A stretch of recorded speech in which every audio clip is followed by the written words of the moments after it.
En direct du Club Ciné, comme hier, mais pas avec les mêmes. Ils étaient périmés, on en a mis d'autres à la place. Alors, mais qui sont ces bandits masqués? Bonnie and Clyde? À moins que ce soit Thierry Grillet et Maël Ruifed. Démasquez-vous.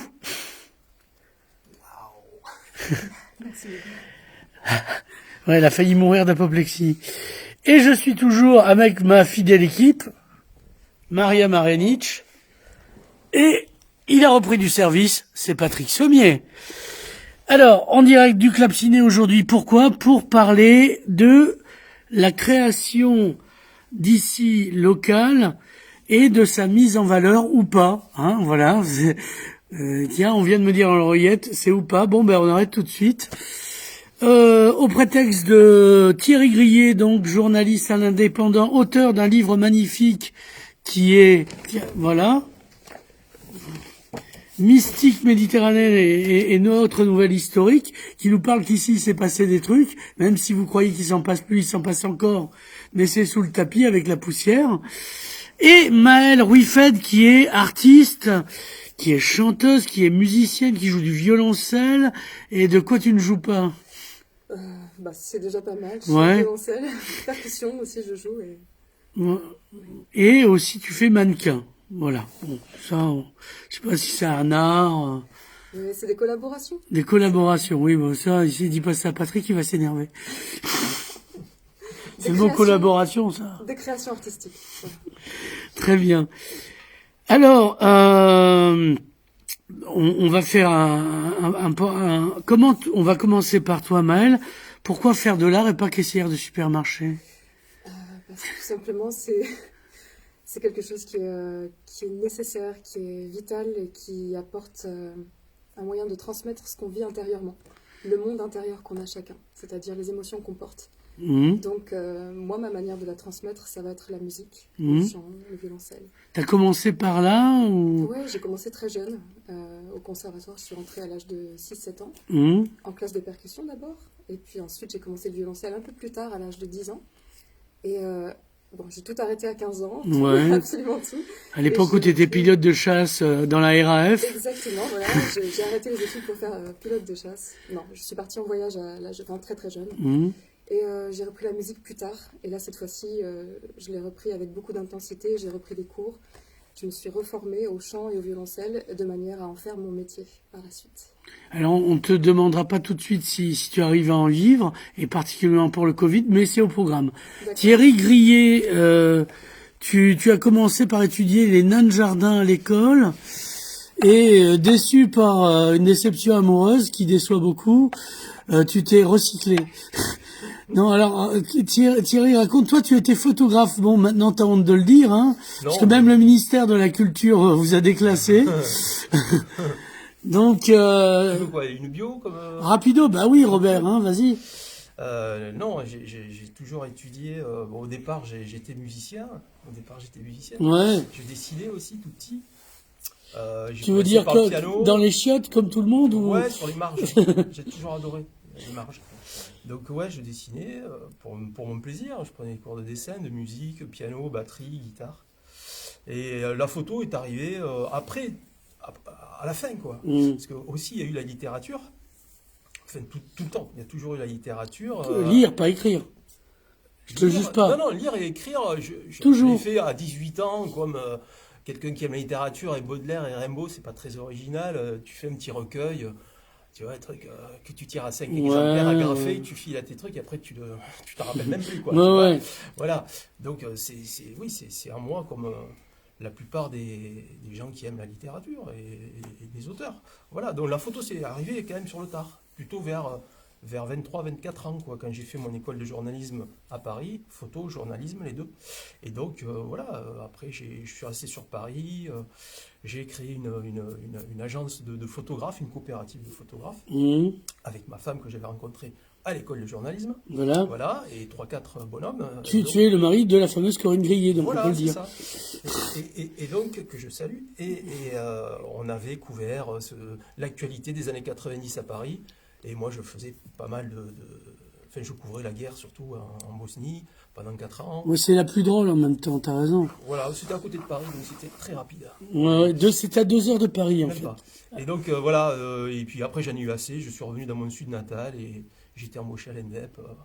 Et dès le départ, hein, à partir de 2005, il y a eu un supplément culturel à l'indépendant qui s'appelait Bol d'air, avec la regrettée feu Sylvie Lenné, et elle m'a tout de suite dit, bon voilà, t'écris un peu, vas-y, tu vas écrire sur la musique parce que t'es musicien, et puis après voilà, on a embrayé sur autre chose, et maintenant depuis 4 ans, je suis sur le magazine, avec Michel Litou, qui lit vraiment tout. Voilà. Voilà. On va lancer le truc et après on sera plus précis sur les uns et les autres. Avant le Covid, c'était quoi votre vision de la vie culturelle dans le département? Ouais, c'est sûr. Avant le Covid, Ben, après Covid, déjà, il y a marqué vide dedans, donc on comprendra que... la vie culturelle, bon, si on prend, je le dis souvent, comme je suis sur les 2 départements, l'Aude et les PO, je peux comparer. Une comparaison, voilà. Donc c'est vrai que dans les PO, il y a une scène musicale qui est énorme. Ça, je l'écris depuis des années. Elle est conséquente, elle est comment dire, elle est très originale. Elle brasse tous les styles, hein, du jazz au black metal, en passant du punk au classique, enfin vraiment tous les styles. Ce qu'on n'a pas dans l'Aude. L'Aude, c'est plutôt, je dirais, plus littéraire, plus art du cirque, plus spectacle de rue, peut-être une filiation avec les troubadours du XIIe siècle de Puyvert, je ne sais pas. Mais en tout cas, il y a cette filiation-là, plus théâtrale, plus art, art de rue, nomade. Alors qu'ici, c'est vraiment, on est dans l'institution. Vraiment, on fait on a des superbes outils. Des superbes outils. Bon, on les connaît tous, hein, la Casa Musicale, le Mediator, le Théâtre de l'Archipel. Voilà, on en pense ce qu'on en veut. Mais Le musée de la monnaie, non, autant pour moi. On en pense ce qu'on en veut, mais ils sont là. Après, est-ce qu'ils sont bien utilisés? Ça, c'est encore un autre débat. Mais en tout cas, il y a ces outils qui sont là qu'on n'a pas dans l'Aude. Il y a une scène nationale dans l'Aude à Narbonne, petite. Il y avait aussi le DB qui était une salle rock indépendante qui n'existe malheureusement plus. Voilà, ils sont assez pauvres là-dessus. Carcassonne, c'est la même chose. Ils sont assez pauvres. Il y a aussi une salle indépendante qui est le Chapeau Rouge, mais c'est peu. Donc ici, on a vraiment ces grosses structures-là. Donc tout autour de ça, il y a des satellites aussi. Et on a le 3e plus gros conservatoire de France, il faut quand même le dire, qui est quand même énorme. Pour une ville comme Perpignan, il y a plus de 3000 élèves, plus les satellites. Donc en musique, on est vraiment bien pourvu, quoi. Pareil au niveau plasticien, il y a énormément de très bons peintres sur les Pyrénées-Orientales. Il y avait des beaux-arts. Oui, il y avait. Il y avait des beaux-arts. Donc on espère vraiment que ça va reviendre, voilà, comme on dit en bon français. Vraiment de tout cœur, parce que là c'est pareil comme la scène musicale, il faut aussi un bel outil pour épauler. Oui, parce qu'il y en a qui font les pochettes des autres. Ouais. Donc voilà. Donc avant le Covid, il y avait quand même une émulation qu'on retrouve tout le temps. Donc après, bon, évidemment, tout est tari pour l'instant. Mais on ne peut pas dire qu'on est soit en manque de structure. Au niveau créatif, c'est énorme. La scène musicale est énorme. Maël en fait partie. Donc là-dessus, moi, je ne vais pas me plaindre. Je veux dire, j'ai du matériel pour mes papiers. J'ai suffisamment de quoi faire. Tu pourrais même faire un livre dessus, c'est dire. Voilà. Donc oui, avant le Covid, ça marchait très bien. Maintenant, les institutions comme le Théâtre d'Archipel et tout le reste, est-ce qu'elles ont fait suffisamment? Hier, il y avait Maya, maire de Torder, qui était en direct du Théâtre de l'Archipel. D'accord. Mais pas en tant que maire, en tant que... Comment s'appelle ce groupe, diable? Lequel? Le groupe de Maya. Oui. Ah ben bravo. Les abeilles? Non. Ne nous aide pas, toi, s'il te plaît. Ça va me revenir. Ouais, voilà. Mais ils étaient en direct. Ouais. Les Madeleines. Les Madeleines. Voilà. Bah oui, je m'en souviens. Les Madeleines. Proust, mais enfin. Donc, on se tourne vers la camarade Maëlle. Et alors, comment tu vivais correctement de ton art du temps d'avant le Covid? Bon, difficilement, parce qu'en même temps, ça fait assez peu de temps que je suis dans le métier, ça fait environ 3 ans, vraiment. Donc il faut toujours un petit temps pour se faire sa place, etc. Les premières années, c'était un peu compliqué. Et là, en fait, juste avant le Covid, ça y est, je commençais à avoir vraiment Ouais, un très, très t'avais bon pris, réseau. Ça s'ouvrait à des choses, des scènes un peu plus grandes. C'était vraiment intéressant. Donc là, nécessairement, tout est arrêté. Ce qui n'empêche Mais toi, pas- tu continues, ouais. Oui, je continue certaines choses, oui. En tout cas, ce qui ne s'arrête pas, c'est la création. Hmm. Et justement, j'essaye de profiter au maximum de cette période pour vraiment travailler sur les projets qui sont à chaque fois repoussés à cause du fait du manque de temps, tout simplement. Parce que quand on a des concerts, on ne peut pas en même temps travailler sur les concerts, faire les concerts, Hmm. démarcher, etc. Et en même temps... Oui, parce qu'on fait tout quand on est artiste. Voilà, on fait beaucoup, beaucoup de choses. Ce qui nous enlève du temps, en fait, de... Parce que sur t'as la pas les création. moyens de payer tous les gens qui permettraient. T'as pas généré assez de masse salariale Ah oui. pour payer un agent pour communiquer, Ça viendra, etc. Ça viendra. Ça viendra parce que de toute façon, il faut du temps pour créer. Pour composer, pour créer, il nous faut ce temps et cette liberté dans l'esprit, être libéré de plein de choses. On a besoin de ce temps-là, en fait. Donc, justement, le Covid permet, en tout cas en ce qui me concerne, la période d'inactivité qu'on a, en tout cas au niveau des concerts actuellement, me permet de vraiment me recentrer sur tout ce qui est création, écriture, composition. Alors t'as fait un concert en direct du Mediator. Exactement. Avec Yamin Alma, Yamin etc. Alma. Je suis mon ardisson. Et Ezra Esper. Alors, est-ce que ça a été vu? Parce que nous, c'est une question qu'on se pose avec le camarade Taulier Quaretti. Parce qu'on fait ça que pour l'audimat, le contenu nous intéressait absolument pas. Et je rassure nos téléspectateurs. Est-ce que ça a été vu? Bien sûr. Combien? Alors, les chiffres, je sais pas précisément. Parce qu'après, il y a le moment du live. Ouais, parce que c'est pas la qualité de fait que ce soit vu, mais est-ce que ça intéresse les gens Bien sûr. en direct et a posteriori? Bien sûr. Après, évidemment, tout le monde est déçu de pas être là en présentiel. Oui, oui. Parce qu'on n'a pas le contact vraiment. Il n'y a pas l'échange qui se produit quand on est dans une salle. Mais je pense que tout le monde était très heureux de pouvoir malgré tout échanger au travers un écran, certes, mais d'avoir un petit peu quand même ce contact culturel, quoi. Parce que tout le monde manque actuellement de ça, vraiment, réellement. Ça manque à tous. Donc c'était une petite fenêtre avec les moyens qu'on avait pour réouvrir, garder un peu le contact en fait, même si bien sûr on espère tous pouvoir refaire des concerts en présentiel avec un public, avec vraiment ça n'a rien à voir, cet échange qu'on peut avoir quand on est sur scène face à un public vraiment en présentiel. C'est un truc qui est fantastique. Je sais pas, moi je suis misanthrope, tu sais, donc... Ah oui, c'est vrai Nicolas, j'avais oublié ça. Sauf un public de chat, je dois avouer. Mais ceci est une autre histoire. Tu as des questions, Maria? Oui, c'est ça. Ah oui, alors, quand on se dit tu as des questions, Maria? C'est ça. Donc, ma première question s'adresse à nos deux invités. Le code postal de Perpignan, ici, tout est clair, c'est 66 000. Mais quel est le code culturel de la ville et est-ce qu'on peut le déchiffrer? Bam, dans ta gueule. Culturel de la ville. Vous avez 4 heures. Prenez un papier et un stylo. Merci, Maria. Là, tu me les as paralysés pendant 2 heures. C'est une question assez étrange en fait, si je dois avouer. Le code culturel, je sais pas. On y a travaillé 3 heures sous LSD aussi pour la trouver. ça. Je sais pas s'il y a un code culturel à Perpignan. Ça, je peux pas te dire. Un code un peu mystique peut-être, ou complètement non. Parce que 66, c'est 2 fois 33. Ouais, peut-être. Ah, mais c'est 6, bien sûr. Oui, le chiffre des bêtes. C'est le chiffre du démon. Ouais. Non, des bêtes. Non, je sais pas. Il y a un code culturel. Je peux pas répondre à cette question. Je ne sais rien. Je sais comment à peu près se passe. Comment ça fermente un peu dans les cerveaux, ou pas assez, des fois. Mais le code culturel, non, je pourrais pas te dire. Après, je pense qu'on commence à aborder ce sujet tout à l'heure, ce qui dit que la musique à Perpignan, d'abord, c'est un élément de ce code. Puis les plasticiens aussi, les anciens beaux-arts évoqués tout à l'heure. Je pense que vous allez demander par cette question. C'est tous ces composants qui ensemble forment le code culturel de Perpignan. Ce dont on parlait avec Jordi, où moi j'ai raconté que c'était une légende urbaine, un milieu culturel perpignanais. Y a-t-il un milieu culturel perpignanais? Tiens, redans ta gueule. Non. Après, il y a des gens qui s'intéressent à la culture. Ouais. Après, de la parler d'un milieu culturel. Non, mais est-ce qu'on se fréquente entre nous? Bon, là, il se trouve que oui, mais... C'est pas non plus... comme dans toutes les villes, il y a des gens qui s'intéressent à la culture, qui se voient aux bons endroits, on va dire. Mhm. Après, de la parler d'un milieu qui pense, qui philosophe autour de la culture. Oui, j'espère, franchement, qu'il y en a un, avec des apports qui viennent... Ouais, des étrangers. Non, mais après, c'est vrai qu'il faut repenser peut-être la culture dans les Pyrénées-Orientales, comment la mener maintenant avec...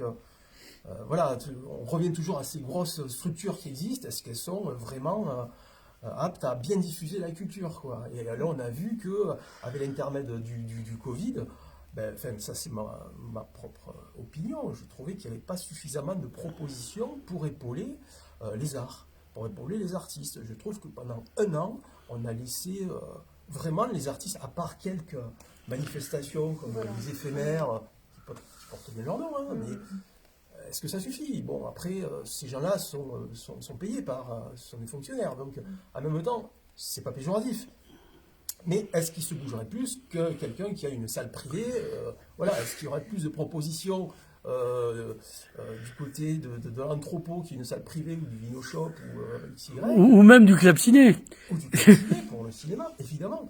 Voilà, je pense que la problématique, elle est là. Voilà, quand on a des grosses institutions, des mastodontes, des gros dinosaures comme ça, très difficile à faire bouger, tu te demandes pourquoi, avec la masse d'artistes, c'est pas péjoratif, hein, je veux dire, vraiment c'est pléthore, quoi, ici, les artistes, pourquoi on n'a rien fait pour soutenir, quand même, on parle toujours des Pyrénées-Orientales par rapport au prisme touristique, mais la culture, qu'est-ce que c'est la culture? C'est tout, ça va des restaurants, aux bars, au théâtre, aux salles de concert, aux salles de cinéma.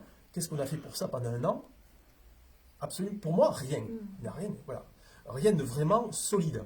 Hein, on aurait pu accueillir tous les jours, l'exemple que je prends très souvent, c'est quand en décembre, il y a eu pendant un mois sur le quai Vauban des chalets de Noël avec des types qui vendaient des sandwichs à la raclette, des gens qui faisaient la queue face à des restaurants fermés. Et pourquoi, comme pour une fête de la musique, on n'a pas mis des estrades même sur le quai de la Basse pour faire jouer les artistes je veux dire, même si c'est en contrebas, on aurait pu faire jouer 10 groupes par jour pendant un mois. Tout à fait. Ça, c'est une aide concrète. Ça, c'est une aide vraiment concrète. Ben non. Voilà, on a préféré vendre des sandwichs à la raclette et se dire, ça suffit. Voilà, ça, c'est un exemple. Il y en a d'autres. Mais oui, je pense qu'on n'a pas fait suffisamment pendant un an pour eux. C'est clair. Une autre question, peut-être? Autre question au même genre. Comme on sait bien, la culture, elle fait partie de soft power de l'État. Comment, avec cette soft power, on peut modifier l'image de Perpignan dans la conscience collective française? Parce que, comme tu as dit tout à l'heure, ce qu'on passe Perpignan, c'est tout de suite tourisme, ce qui c'est pas vrai. Et comment, avec la culture et les manifestations artistiques et culturelles, on peut modifier cette image peut-être péjorative dans la conscience collective des Français? Non, vas-y, après toi. Pourquoi péjorative Parce que, si j'ai bien compris, parce que je suis étrangère, Perpignan, c'est que tourisme, et ça, c'est pas vrai. Non, c'est pas vrai. C'est pas vrai. Non, pas du tout. C'est ce qu'ils veulent faire croire. Ça veut dire, Voilà. Perpignan, c'est toujours le truc. Voilà, Ben, il y a des bâtiments culturels, mais il n'y a pas d'artistes à l'intérieur, quoi, ou si peu. Voilà, si tu veux, on est dans une situation de paraître. C'est assez propre à ce département. Voilà, on va toujours te dire, voilà, tu as le Canigou d'un côté, la mer de l'autre, l'Aioli au milieu. Bon, ok, l'Aioli, le Canigou, et puis, tu vois, ça c'est la culture, on va dire.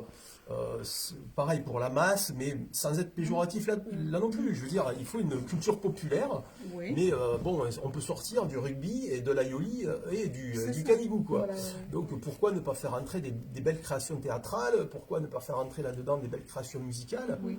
Voilà, la question elle est posée. C'est juste une envie politique, hein, aussi. Politique, oui, tout repose là-dessus. Je veux dire, les budgets sont votés. Enfin, moi, je trouve qu'il y a quand même pas mal d'argent qui est mis dans la culture à Perpignan par rapport à d'autres villes, à d'autres départements. Après, il faut savoir comment on l'utilise. C'est pareil. Hein, on te donne 100 €, qu'est-ce que tu vas faire avec 100 €? Voilà. Donc voilà, il y a le tourisme, il y a un tourisme culturel. Tourisme culturel, mais il faut aussi, parce que quand tu parles de tourisme culturel, on va te dire, il y a la fête de l'ours, il y a la fête de l'escargot, c'est ça. La plupart des gens, il y a la sardane. Non.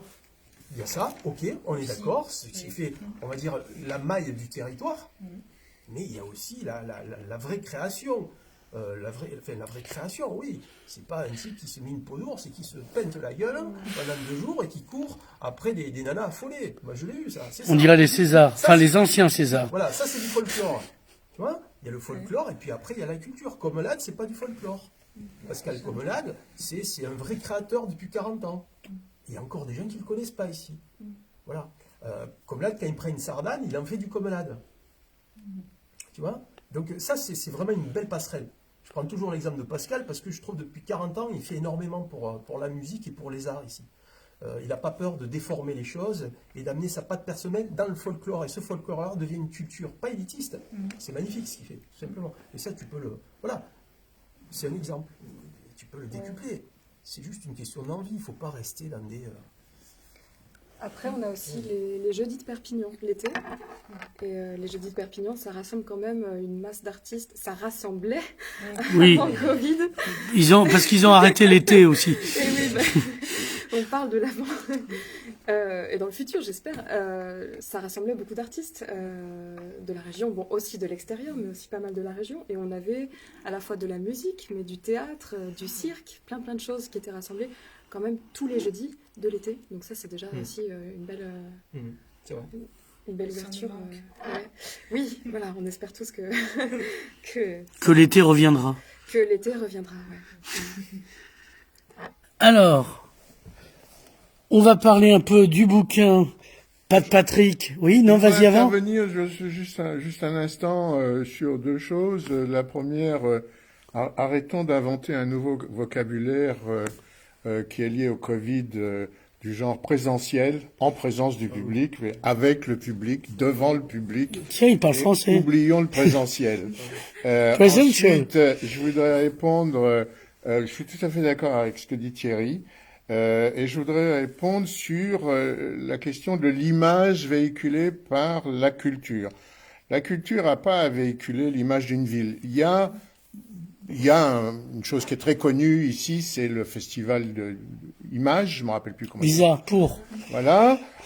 Bon, c'est très bien, mais la culture, la festivalisation, c'est souvent un cache-sexe pour justement l'absence de culture.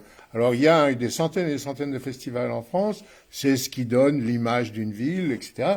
Il y a eu un certain nombre de festivals très importants qui ont été créés au lendemain de la guerre, parce qu'il fallait quand même changer de sujet, Avignon, etc., dans toute l'Europe. Maintenant, effectivement, pendant un an, on aurait pu, à Perpignan, faire des choses. Et notamment les lieux fermés, donc je comprends les difficultés et tout, mais je pense, d'abord, c'est pas un mastodonte, l'archipel. Il y a des villes beaucoup plus petites qu'Avignon, que Perpignan, qui... Persuadé qu'il vit à Avignon. Qui ont des grandes salles comme ça. Et on s'est suffisamment battu dans les années du XXe siècle pour qu'il existe des équipements comme celui-là pour pas maintenant dire, vous savez, un rond-point, ça coûte 1 million d'euros. Juste comme ça, au passage. C'est vrai que les gens qui dirigent ces maisons maintenant sont complètement perdus si on n'est pas dans un train-train où, voilà, on invite, on programme, etc. Quand il s'agit de prendre le taureau par les cornes et de pallier au manque de chaleur, de culture, d'entre-soi qui peut y avoir apporté par le théâtre, la danse, la musique, etc., etc., etc., tout le monde est bloqué parce que on ne sait pas quoi faire dans ces cas-là. C'est vraiment un problème de riches, effectivement. Je veux dire, ces équipements sont là pour que les artistes puissent présenter leur travail et puis surtout rencontrer un public. Et c'est l'enrichissement des artistes et du public qui, justement, crée une culture, entre autres, parce que la culture, c'est aussi plein de choses qui ne se passent pas dans les lieux de culture, dans les vignes, par exemple. Mais c'est vrai que là, il y a quelque chose qui a merdé en France, pas spécifiquement à Perpignan, mais partout, où, qu'est-ce qu'on fait? On est perdu, on doit fermer nos théâtres. D'accord, vous fermez vos théâtres, mais allez devant le théâtre, je sais pas. Moi, je dis ça sans vouloir te donner de conseils. Alors, hier, ils étaient devant le théâtre, mais ils ne jouaient pas. Oui. Ils revendiquaient, c'est pas le même métier. Alors, je voulais juste présenter donc Le bouquin, hein. bouquin de Thierry que j'ai lu avec beaucoup de plaisir, où j'ai appris plein de choses. des choses très, très, très profondes qui m'ont beaucoup ému et enrichi. Donc c'est un texte écrit, hein, il est comme tous les textes écrits. Oui, on va, Bon. s'il te plaît, Jérôme, mets le prompteur pour Alors, Patrick. Thierry parle d'un temps où les Lumières, je parle des Lumières de la société arabo-andalouse, ont touché les villes d'ici, Narbonne, Perpignan, Gérone, dans un temps où, il faut bien le dire, le nord de l'Europe obscure était livré au tumulte des batailles, où, comme disait le poète catalan, savoir lire et écrire faisait de vous un individu suspect.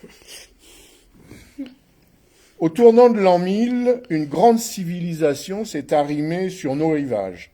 Toutes les religions du livre cohabitaient jusqu'à ce que la barbarie, de l'Église catholique et romaine notamment, ravage nos contrées, condamne les savants et les justes au bûcher et brûle les livres. Soufisme et kabbalistes, disciples de Maïmonide ou d'Averroès, ont semé sur cette terre les ferments d'un idéal humaniste qui s'est perpétué jusqu'à nos jours. Longtemps après Al-Andalus, les villes près des rives et les villages des Hautes-Vallées gardent le souvenir de la cohorte de braves qui défila au cours des siècles. À l'image de Don Quichotte, le premier d'entre eux, qui, dit-on, tomba à Barcelone. Hannibal, Nassi de Narbonne, Belibast, Barbès, Malraux, Kessel, Walter Benjamin qui dort à Portbou. Il n'y a pas que des héros, heureusement, il y a aussi les sorcières, les empoisonneurs, le gang des soutanes de Coustoussa et les moines de Saint-Martin-Lys trucidés par les Huguenots. Ce livre rend un hommage à des hommes généreux. Pierre Bascou, né à Bouisse en 1868, un médecin qui secourait les humbles au péril de sa vie sur les escarpements des Hautes-Corbières. Parmi tous les héros qui s'élèvent de ces pages, s'il en est un qui devrait figurer parmi les justes, ce serait Déodat Rocher.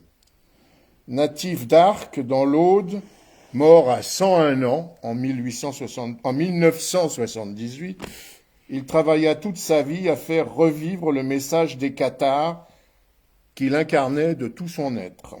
Empathique, humble et bienveillant, il mena une vie d'ascète et de savant, frugal et proche de la terre. Il se levait, dit-on, chaque jour à l'aube pour assister à ce miracle, le lever du soleil. On le surnommait Monsieur le Vent. Voilà. C'est écrit, hein. Oui. Alors, on va passer, on parlait de l'actualité et de la préactualité de la création. C'est un territoire, enfin on parle de territoires, puisqu'on parle aussi de l'Aude en l'occurrence dans ton livre, et les gens là encore ne connaissent pas, ne savent pas que ça existe. Non, là on est vraiment hors cancel culture. Hein. Là on est vraiment dans la... Merci déjà à Patrick pour son très beau texte. Il a bien résumé le propos de mon livre. C'est vrai que l'idée de départ c'était tout simplement la transmission. Donc transmettre ce que je voyais lors de mes reportages sur l'Aude de l'EPO, les interviews que je faisais avec les historiens, les érudits, les gens des villages, qui avaient toujours quelque chose à raconter. Et là, je m'apercevais que même dans le village, même dans le lieu, certaines personnes disaient « Ah bon, il s'est passé ça ? Ah bon ? Ah bon ?» Voilà, c'est ça qui m'a donné le déclic de se dire « Bon, c'est... » Parce que les 2 tiers de ces textes sont parus dans l'Indépendant et 1 tiers sont inédits. Donc, quand la série s'est mise à bien tourner dans les pages du journal, je me suis dit c'est quand même dommage parce que chaque fois on me disait « Ah, ils sont bien, est-ce qu'on peut les trouver en livre ?» Voilà. Donc l'idée de départ, elle était là, c'était cette transmission autre que le journal que tu prends. Oui, que tu jettes. Voilà. Parce que sauf si tu as du poisson à écailler ou quelqu'un. Voilà. Donc il y avait quand même, parce que ça a demandé pas mal de travail de recherche aussi, livresque, en plus de ce que tu vois sur le terrain. Donc il y a ces 2 côtés qui sont... Tu as connu livresque. Ces 2 côtés qui sont fondamentaux dans ce travail-là, c'est le côté livre où tu lis beaucoup et hop, des fois tu tombes sur une phrase qui va te faire chercher autre chose et ainsi de suite et après tu remontes toujours le fil. Ça c'est vraiment intéressant. Tout ça pour dire que je sais plus la question, c'était pourquoi ce livre, c'est ça? Non, le passage sur... T'as un territoire, les gens qui ignorent. Ouais, mais ça, on Il le passe comme j'ai lu dans ta préface, il parle dans Correspondance de Baudelaire, il passe par une forêt de symboles et voilà. Mais, il se passe rien. voilà, Quoi. parce que c'est un décor, on vit dans un décor, quoi.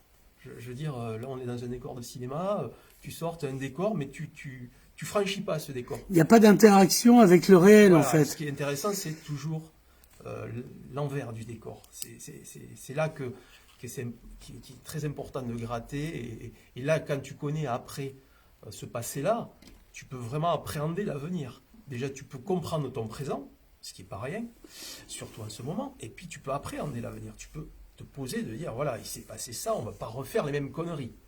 L'humain étant ce qu'il est, on refait les mêmes conneries. Ça, c'est de tout temps, de toute époque, on refait vraiment les mêmes bêtises. Si tu prends le Covid, actuellement, je parle dans un texte de la peste du XVIe et du XVIIe, c'était la même chose. Mais la même chose. Pourquoi la peste? Pourquoi le Covid? Tout simplement le tourisme de masse. Tout simplement les allées et venues en C'est avion. la circulation. La circulation des biens et des personnes. Voilà, on en est là. À l'époque, ils fermaient les ports pour éviter la circulation de marchandises qui venaient d'Orient. Voilà. Et aujourd'hui, c'est pareil. Si on veut arrêter ça, c'est tellement basique que mais tu fermes tout pendant X temps. Tu fais C'est pas vrai de que c'est tourisme. difficile de dire Ouais. ça. C'est très difficile, mais on ne peut pas d'un côté dire on va maintenir un semblant d'économie touristique et de l'autre on va éradiquer complètement le virus. Donc voilà, il faut toujours revenir au passé. Toujours, enfin, ça c'est vraiment ce que je pense, quoi, et connaître les personnalités qui ont fondé les territoires, que ce soit dans l'Aude ou dans les PO, tout simplement déjà pour se dire, ben voilà, j'habite ici, alors je vais pas dire je suis fier d'habiter ici, je supporte pas ça, mais je suis heureux de savoir ce qui s'est passé sur ce territoire. Oui, Voilà. parce que tu n'y es rien pour Joseph Kessel. Voilà.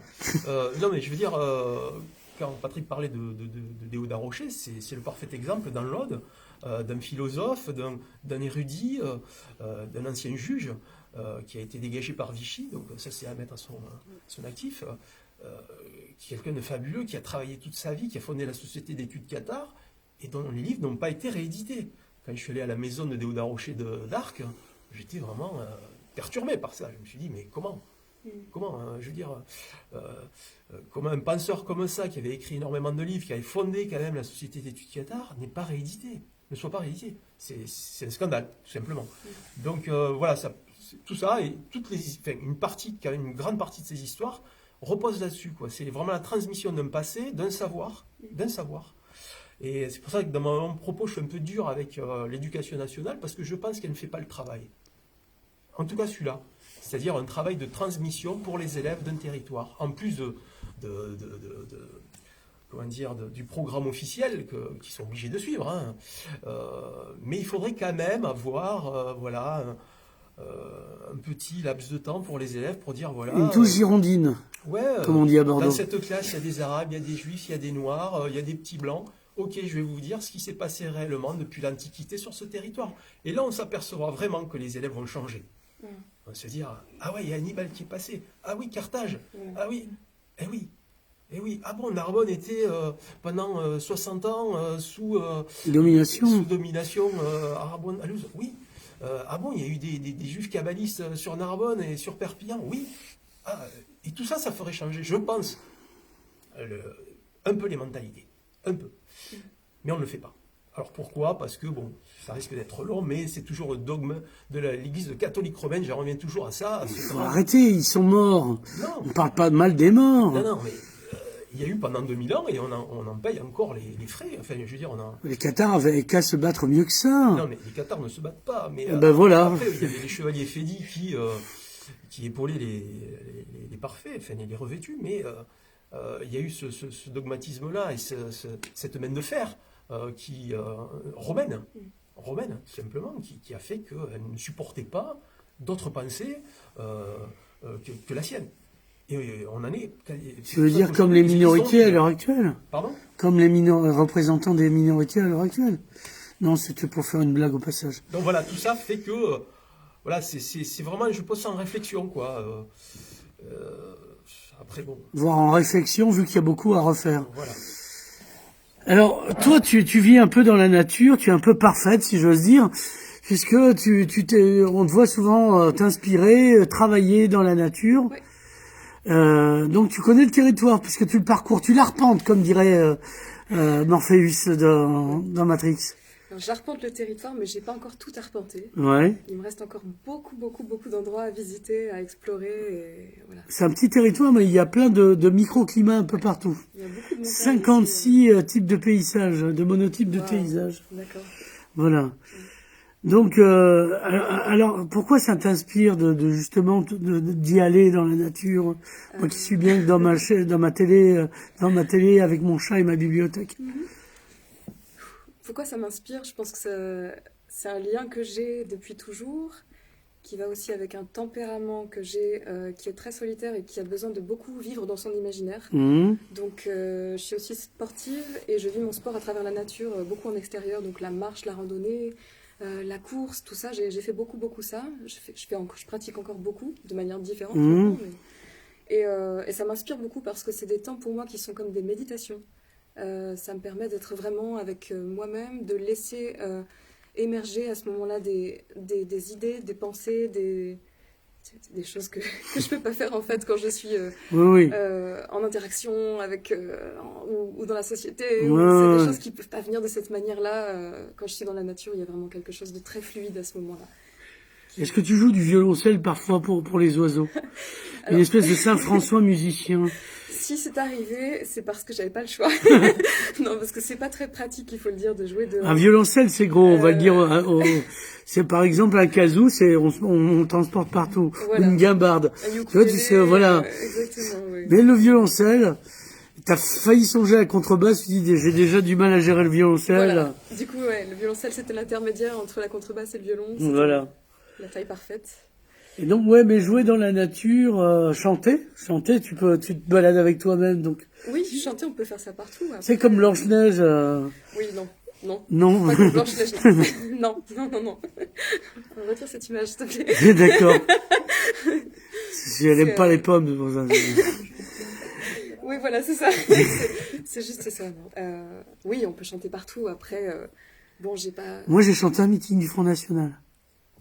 Ah oui, t'as fait ça, Nicolas. Oui, la jeunesse emmerde, Ok, des verrues. d'accord. Ok. Non, je plaisante, je sais pas. Ou alors, il y a longtemps. Ah, ça a plombé, là, d'un coup. Ouais, Ouais. C'était le... Non, je passe. Non, Ah non, je passe. alors, revenons à nos moutons.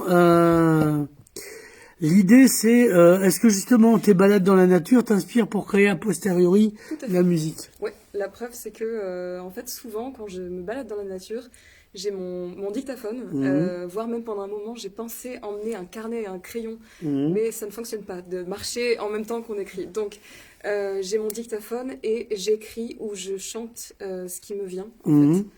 Et voilà, très souvent. Et puis ensuite, dès que j'arrive, tout de suite, dès que je rentre à la maison, tout de suite, j'écris, je me mets vraiment, je m'isole complètement et j'essaye de retranscrire tout ce qui est venu pendant cette promenade, course, on va dire la séance qu'il y a eu en extérieur, dans la nature. Et... Du coup, on est un produit bio. Voilà, ouais. Patrick, oui, parce que si je te donne la parole, faut que je te filme. Patrick, tu veux dire quelque chose? Non, oui. Ah bah oui. Enfin, fais un choix, mais vite là, parce que. Bon, je trouve extrêmement pertinent ce qu'a dit Thierry sur l'éducation. C'est vrai que, bon, il faut revenir aussi au fait que l'éducation nationale, c'est un acquis de la République et qu'il y a eu cette idée de centralisme où, bon, les instituteurs bretons étaient nommés en Alsace, etc., tout le monde était égal, libre, et fraternel, mais bon, déjà tout ça a volé en éclats.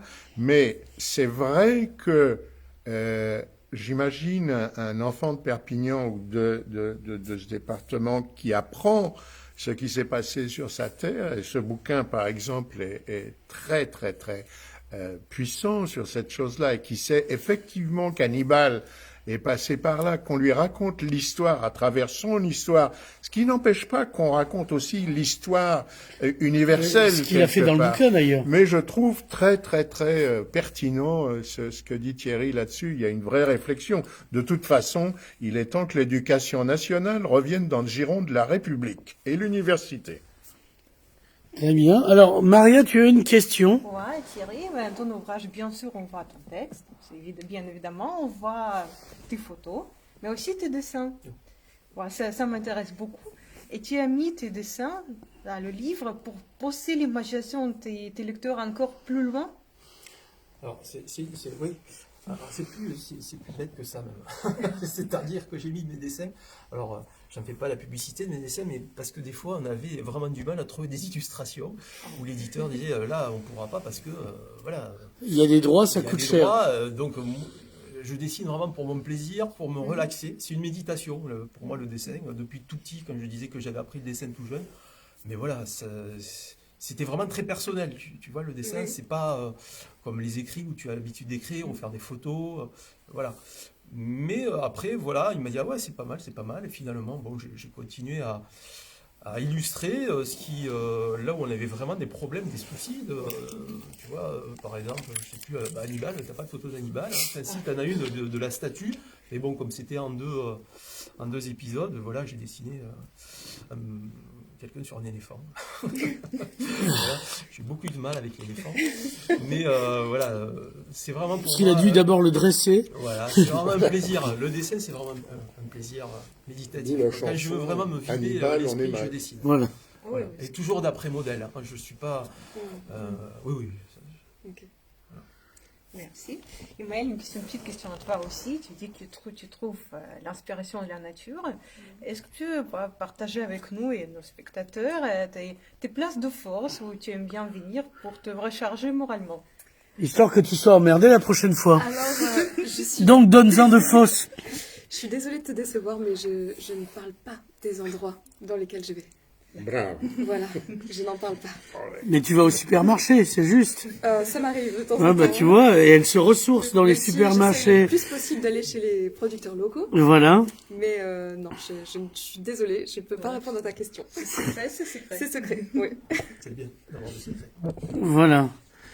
Alors, on va revenir sur la création locale. On sait qu'on a des outils de développement, mais est-ce que c'est bien diffusé la culture locale? C'est une vieille marotte qu'on a tous les deux. Est-ce que on a découvert un truc, c'était il y a 4 ans, il y a déjà peut-être même 5 ans, que finalement, à France Bleu Roussillon, on n'aime pas dénoncer, hein. Il n'en est pas question de s'attaquer à un service public en déliquescence de la radio, et je ne serai pas le premier à jeter la pierre, mais au moins le dernier, et les pierres précédentes aussi.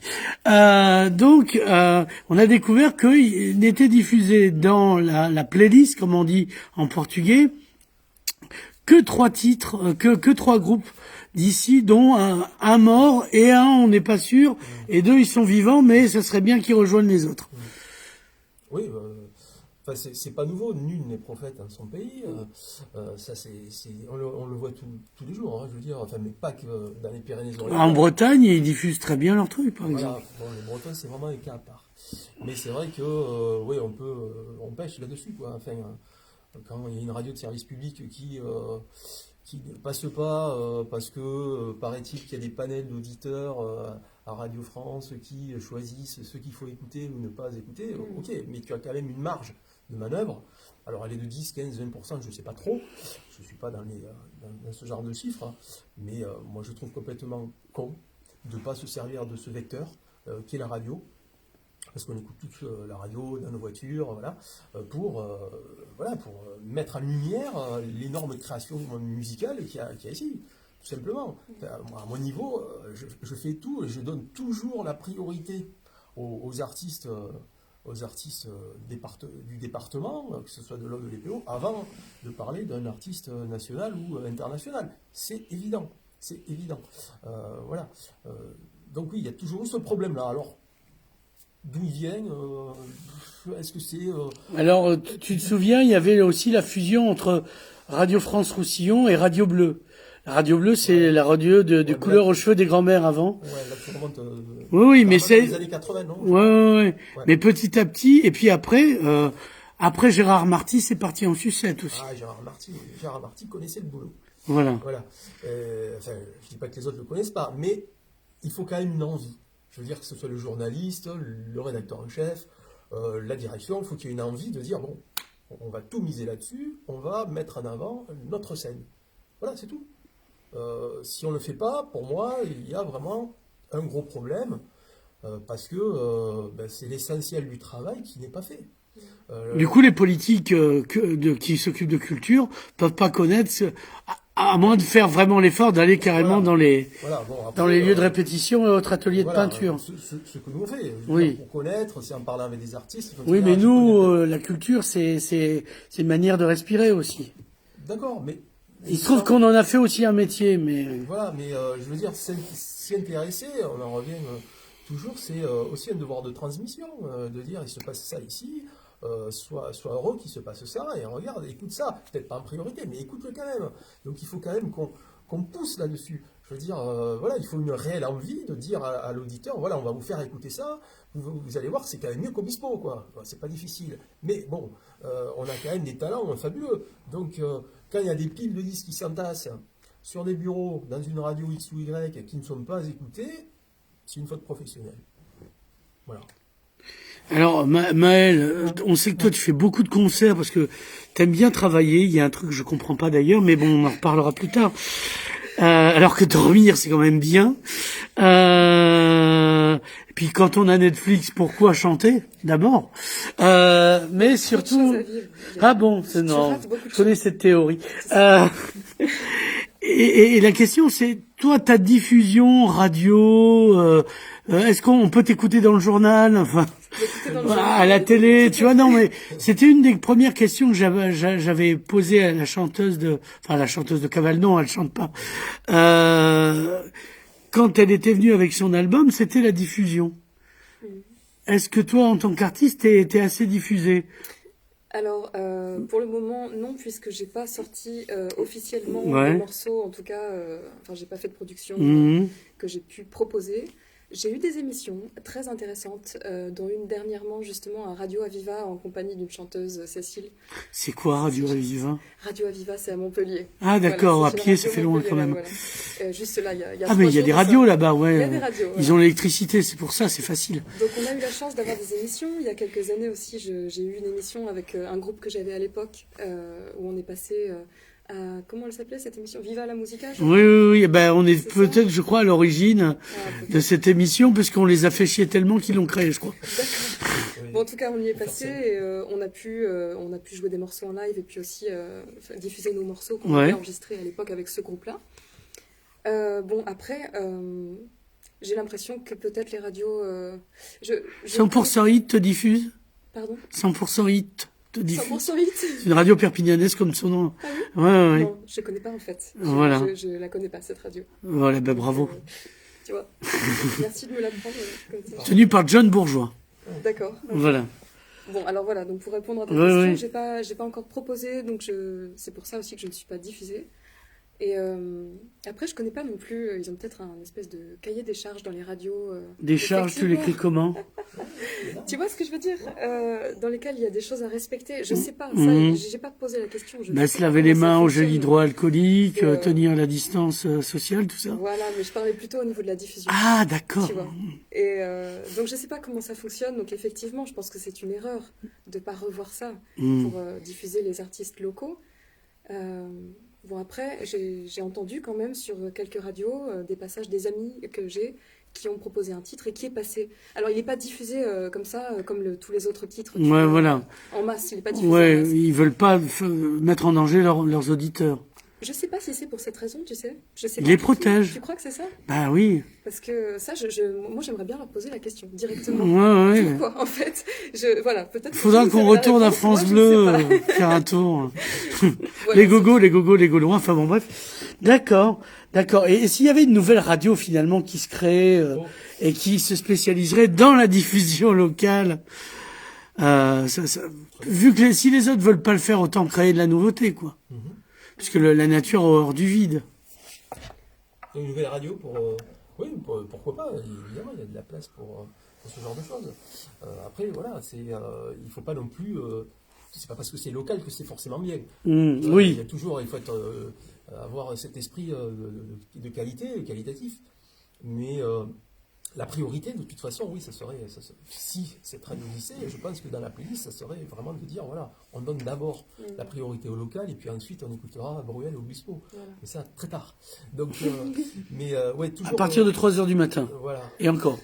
Mais toujours donner quand même, avoir à l'esprit vraiment la qualité, et elle y est vraiment, la qualité, dans tous les styles, et la diffusion, la transmission, on en revient toujours à ce que je disais au départ.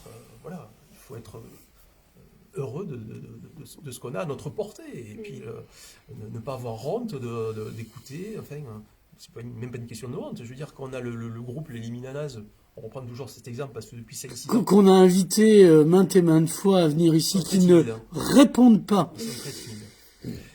Donc on a Les Liminanas, qui est le groupe qui marche le mieux sur la scène rock en France, et même à l'étranger. Ils sont d'ici, voilà, on allait au lycée ensemble, ça fait plaisir, parce qu'on sait d'où ils viennent, on sait ce qu'ils ont fait, c'est un parcours juste, cohérent, sans compromission. Voilà, il faut être... je parlais de Comelade tout à l'heure, qui est lui, pour moi, le parrain de la scène, depuis 45 ans, voilà, qui a écouté à Barcelone, c'est un demi-dieu, et ici, t'as encore des gens qui disent quoi, Comelade, c'est la Non, mais rivière, ici, on préfère Cali. Non, Cali, c'est autre chose. Cali, c'est on passe dans la chanson française, dans le plus grand public, tu vois. Il faut de tout.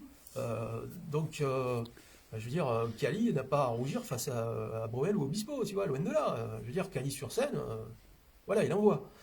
Donc, très bien.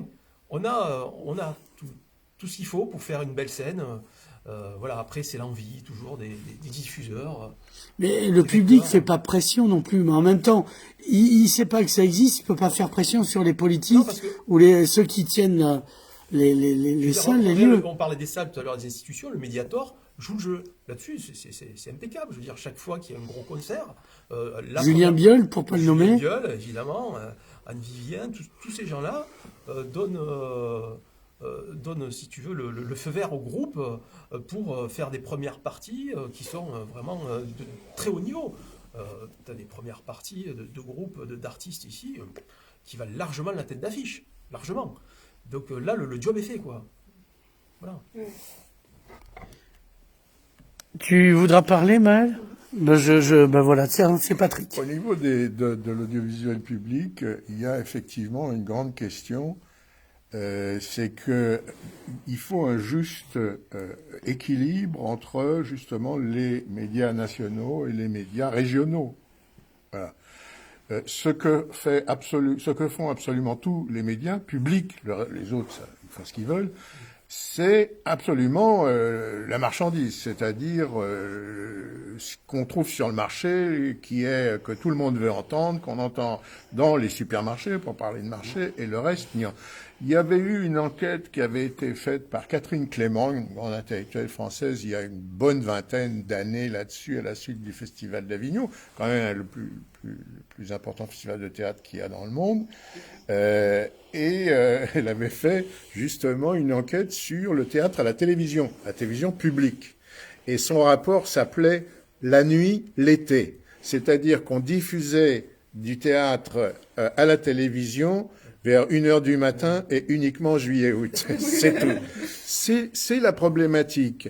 Alors, on peut comprendre que les médias nationaux, qui sont paresseux, nous fourguent la grosse artillerie commerciale, disons le mot. Bon. Mais il y a, je trouve, pour les médias régionaux, en tout cas une partie, un travail vraiment passionnant à faire localement. Je suis désolé, on n'est pas des ploucs. Je dis ça parce que j'ai travaillé dans un théâtre qui était connu absolument dans le monde entier, la MC 93 de Bobigny, dans la banlieue de Paris, où quand j'appelais des radios, justement, pour dire ça se passe à Bobigny, j'avais un crétin au bout du fil qui était plié de rire. Il y a un type de Bobigny qui m'appelle. C'est bon, c'est extraordinaire, je veux dire. Quand on est à ce niveau de demeurer, c'est compliqué, quoi. J'ai vu dans le genre une interview de Laurent Terzieff par le type d'énergie, Oui. auquel cas Laurent a raccroché comme ça. au bout de 5 minutes, parce que bon... Non, mais c'est vrai. Moi, je te montrerai après un petit concert qu'on a fait dans les vignes au-dessus de Banyuls avec le prof d'alto du Conservatoire de Paris et sa femme, qui est très jolie, chez une vigneronne. Ami Flammer, qui est le prof de musique de chambre au Conservatoire national de musique, une fois était sorti d'une émission de France Inter, ou je sais pas, ou une télé. Les gens ne savaient pas qui était Enesco, il est sorti, il a dit faites votre boulot et il est parti. Mais ils sont je veux dire, on leur demande pas d'être cultivés, on leur demande d'avoir une voix qui passe, qui fait John. Par exemple, sur France Musique, il y a une insupportable personne, mais qui est quand même talentueuse, qui passe à 11h du matin, je tairai son nom, et qui a un accent à couper au couteau. Apathie? Non. Alors, on va... Denissa Kershova. Voilà, ça on l'a pas balancé, mais rappelez-vous, Denissa Karchova. L'idée, c'est, on va parler encore de 2 choses, et puis nous mettrons fin à ce moment délicieux, car il n'est de bonne compagnie qui ne se quitte, et je crois qu'il y a encore une bouteille de Malbec d'Argentine qu'on n'a pas débouchée hier. L'idée, c'est... Non, elle est confisquée. Par rapport au Covid, Je vais en acheter une autre, mais elle est confisquée. par rapport au Covid, est-ce que on doit aller jusqu'à créer des hamacs, à savoir des AMAP de culture, c'est-à-dire des paniers de culture préachetés par les collectivités territoriales pour les créateurs artistiques nécessiteux pour redistribution des mêmes habitants nécessiteux culturels des villages zénovilles. L'idée est bonne, mais c'est pour une situation de crise. Mais au-delà, ça peut être une autre intermittence du spectacle, Aussi. qui inclut au-delà des créateurs musicaux classiques. Je veux dire, voilà, dans un panier, tu vas avoir un disque, tu vas avoir un tableau, une petite sculpture. Ouais. L'idée est charmante. L'idée est charmante. C'est vrai que voilà, ça pallierait les commandes publiques. Parce Parce qu'il n'y a pas de commande publique, Parce par que exemple, voilà, aussi. en local. Voilà, aussi, par exemple, quand tu exposes un artiste, pourquoi la ville n'achète pas une œuvre? Parce qu'on va te dire, parce qu'on l'expose. Ok, mais c'est aussi Parce qu'on est radin, parce qu'on l'expose. C'est aussi bien d'acheter une œuvre pour se faire un fonds, que la ville se fasse un fonds. C'est comme ça que tu fais des collections qui peuvent être justement transmises. Ouais. Voilà, donc ça, c'est déjà aussi un premier pas. L'AMAC, c'est une très bonne idée, mais il y a aussi cette réflexion à avoir sur l'institution qui expose, l'institution qui fait jouer, comment aussi on peut aider un artiste, outre le fait de lui payer un cachet pour un artiste qui va jouer. Ok, mais pourquoi ne pas l'aider si tu es en processus de création, tu dois enregistrer par exemple un album, pourquoi ne pas, toujours, je parle qualitativement, c'est bon, ok, on joue le jeu, donc on va prendre, je vais dire, une partie du financement de l'album. La structure est là pour ça, ou t'aider, ou te filer un studio d'enregistrement pour que tu n'aies pas à payer l'enregistrement de ton album. C'est faisable. Et au-delà, dans la diffusion, moi je Et trouve aussi, que... après, ça c'est encore autre chose. Maintenant, la diffusion, c'est très compliqué. C'est entre les labels, entre le streaming, entre tout le reste. On sait qu'un artiste vend ses disques sur scène. La plupart du temps, connu ou pas connu. Non, c'est vrai. Donc du coup, Maël, tu vends plus de disques. Pour le Pour moment, ça, il non. faut faire de la scène. Donc, pour vendre des disques, il faut faire de la scène. Quelqu'un qui voit un bon concert, juste après, il va au merchandising, il achète un t-shirt, il achète un disque. Ça, dans la plupart des cas, c'est toujours vrai. Donc après, voilà, on peut aider, l'institution peut aider les artistes. Les commandes publiques qui allaient à la Renaissance, c'était ça. Le Dôme de Florence, sans la commande publique. Voilà, entre autres, il y a X exemples là-dessus. Les peintres, tout cela, vivaient d'abord par les commandes publiques. Ce genre de mécénat, d'évergétisme n'existe quasiment plus. C'est-à-dire que voilà, maintenant... Le vergétisme, c'est les trucs qu'on a sur les jambes, c'est ça? C'est-à-dire le mécénat